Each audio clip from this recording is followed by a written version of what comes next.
দেয় তার কিন্তু হাত পড়ি। তার আগে যারা আমার নেতা কর্মীকে হাত দিচ্ছে, কোপায় কোপায় ছাত্রলীগে মারতেছে, প্রত্যেকের এক একটা শিক্ষা আমি দিয়ে ছাড়বো। আর আমি যেটা বলি আমি তা করি। আমি তো আছি, তোমার কেমন আছো?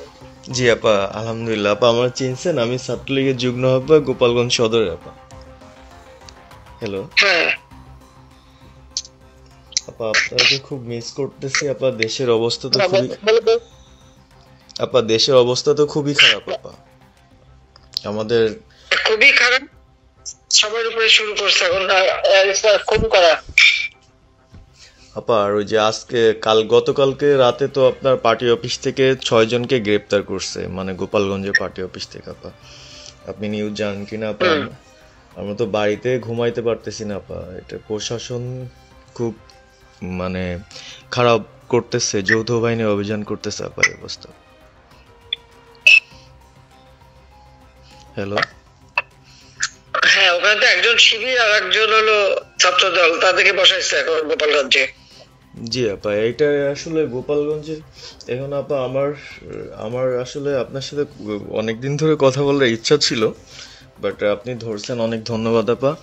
আর আমাদের গোপালগঞ্জে একটা দিক নির্দেশনা দিবে এরকমের একজনকে একটু সেট করলে আমাদের জন্য ভালো হয়।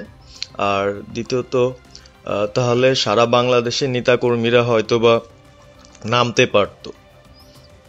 হ্যাঁ, একজনের নাম বলবা, সাথে সাথে তাদের একটা মামলা দেবে এবং গ্রেপ্তার করে নেবে। ও, তাহলে তো ওইটা আসলে, তাহলে তো সেটাও তো আসলে, তাহলে আমাদের কোন দিকে যে যাব আপা আসলে? না, নিজেদেরই করতে হবে, যে জায়গায় যার অবস্থান থেকে কাজ করতে হবে। আপা আমার ইউনিয়ন হলো বুড়াশি ইউনিয়ন। এই যে আপনি যে নৌকায় করে চলতেন, মানে যে রাস্তা দিয়ে যেতেন। আমি চিনি। জি আপা। যার যার এলাকা নিয়ে সে কাজ করতে হবে, আর সবাইকে সাবধান করতে হবে। আর ওই গোপালগঞ্জ যা বলছে, গোপালগঞ্জ যখন হাত দিচ্ছে, তো গোপালগঞ্জে যে হাত দেয় তার কিন্তু হাত পড়ি। জি আপা, জি আপা, জি জি। গোপালগঞ্জে হাত দিলে এটা ভালো হবে না। জি আপা। আপা আপনি ভালো আছেন তো আপা? আমি ভালো আছি, আমি ঠিক আছে। আমি এই যে কথা বলছি সারা বাংলাদেশে, কারণ কালকেই প্রজ্ঞাপন দিছে। জি আপা। এনএসআই, র্যাব, ডিজিএফ সবাইকে রিপোর্ট, আইজিপি কে ডেকে এমএস বলে দিছে, মানে আওয়ামী লীগের সাবেক এমপি, বর্তমান এমপি, ভবিষ্যতে এমপি হতে পারে, জি আপা, তারা তাদের আত্মীয় স্বজন, আত্মীয় স্বজন, প্লাস যারা কাউন্সিলর, মেম্বার, তারপরে মেয়র, যে যেখানে আছে, এবং তাদের আত্মীয় স্বজন সবাইকে অ্যারেস্ট করতে বলছে। তোমরা কত করবে সেটাই তো কথা। হ্যাঁ আপা, এখন আমি কালকে আমাদের ইউনিয়নের চেয়ারম্যান, আপনি চিনেন কি না জানি না, এম ননি আহমেদ ননি, উনার সঙ্গে একটা মিটিং করলাম, কথা হয়েছে অনেকক্ষণই। তো উনি দিক নির্দেশনা দিল এবং কালকেই যাওয়ার কথা ছিল আমাদের একটা মিছিল নিয়ে, বুড়াশি ইউনিয়নের যারা ছাত্রলীগ করে কর্মী যারা আছে এদের নিয়ে আমরা একটা মিছিল নিয়ে যাওয়ার কথা ছিল। কিন্তু তার ভিতরই, মানে সন্ধ্যার পরে 7টায় প্রোগ্রামটা ছিল, তার ভিতরে নিউজ আসলো যে যৌথ বাহিনী অভিযান চলবে। তো আমরা গেলাম না। ওনারা যারা গেছিল, যাওয়ার পরে আপনার অ্যারেস্ট করলো। আর ওই যে পিছন দিয়ে যে গেটটা আছে না আপা, ওই গেট দিয়ে হয়তো বা 4-5 জন ধরেন যে চলে গেছিল বাইরে, এই অবস্থা। আর আমাদের যারা আসলে আমরা দলকে ভালোবাসি, আপনাকে ভালোবাসি, সংগঠনটাকে সুন্দরভাবে সচ্ছল রাখার চেষ্টা করতেছি, এদের খুব ডিস্টার্ব করতেছে খুবই। আপনার যেদিন জন্মদিন ছিল ওই দিন আমরা আমাদের ছোট ভাইদের দিয়ে, বঙ্গবন্ধু কলেজের ওদের দিয়ে আপনার অনুষ্ঠানটা ওরা করতেছিল, কেক কাটছিল, এর ভিতরে ওসি নিজে এসে ওদের কলার ধরলো।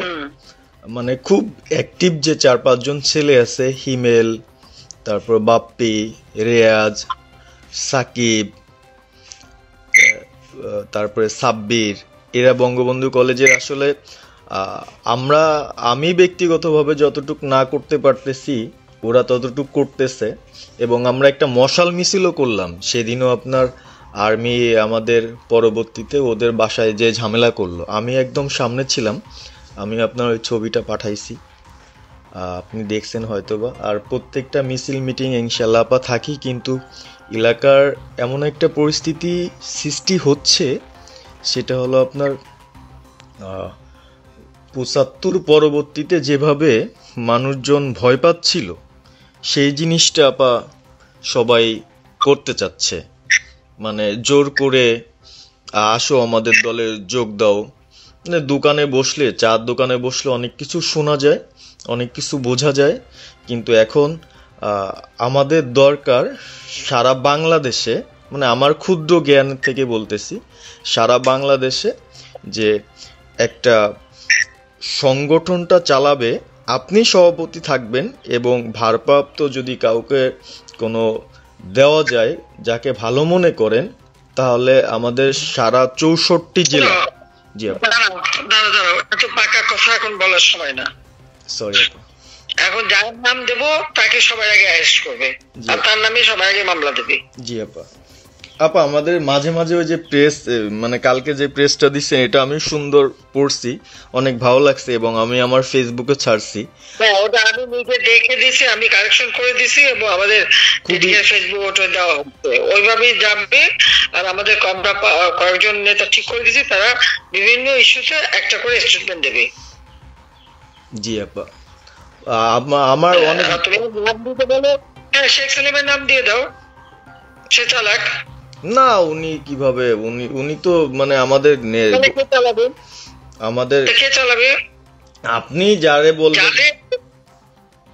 আমি যারে বললে তো হবে না, তোমাদের এই যে বাস্তবতা বুঝতে চাও না কেন?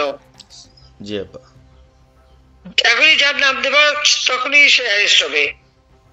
তাহলে আপনি সাজার খান, হ্যাঁ সাজার খান নামছে, তাকে অ্যারেস্ট করছে।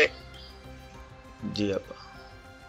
বসে বসে মানে কার কাছ থেকে কি পাকা কথা শুনবো বলে তো লাভ নাই। জি আপা। এটা তো নরমাল, আমাদের তো নরমাল রাজনীতি করতে দেবে না।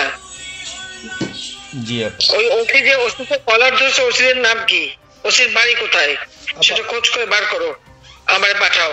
ঠিক আছে আপা। আমার আপা যদি সুযোগ থাকে আপা, আমি আজকেই আপনাকে ওই বিস্তারিত পাঠাচ্ছি, উনি কত সালে ঢুকছে সবকিছু পাঠাচ্ছি আপা আপনাকে।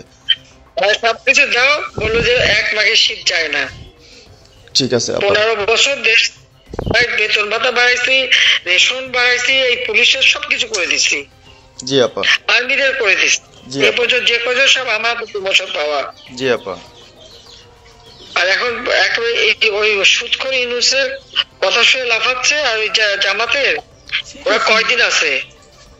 জি আপা। সামনের 1 মাস থেকে কিনা দেখো। জি আপা। জি আপা, দোয়া করেন আপা। আর আমি আপনাকে 1 মাস আগে কিনা দেখো, তখনই আপনারা যারা বেশি বাড়াবাড়ি করেন কোথায় যাবেন সেটা বুঝে নিয়েন। জি। আর এই তালিকা সব করে রাখো আপা। যারা যে ঘর বাড়ি ভাঙা পোড়ানো, তাদেরকেও হিসাবটা নাম রাখো, এবার যেন ভুল না হয়, পরে এর চাচা, ওর মামা, ওর শ্বশুর, ওর শাশুড়ি, এইগুলি যেন না হয়। আপা এবার গুইনে গুইনে গুইনে গুইনে হিসাব নেওয়া হবে। জি আপা। জি। আমি গত 2001 কিচ্ছু বলিনি, আমি 2009 সরকার এসেও আমি ওসব কাউকে কিছু বলিনি, আমি দেশের উন্নয়ন করছি। আল্লাহ এরপরে যদি আল্লাহ যদি সুযোগ দেয়, তার আগে যারা আমার নেতা কর্মীকে হাত দিচ্ছে, কোপায় কোপায় ছাত্রলীগে মারতেছে, প্রত্যেকের এক একটা শিক্ষা আমি দিয়ে ছাড়বো। আর আমি যেটা বলি আমি তা করি।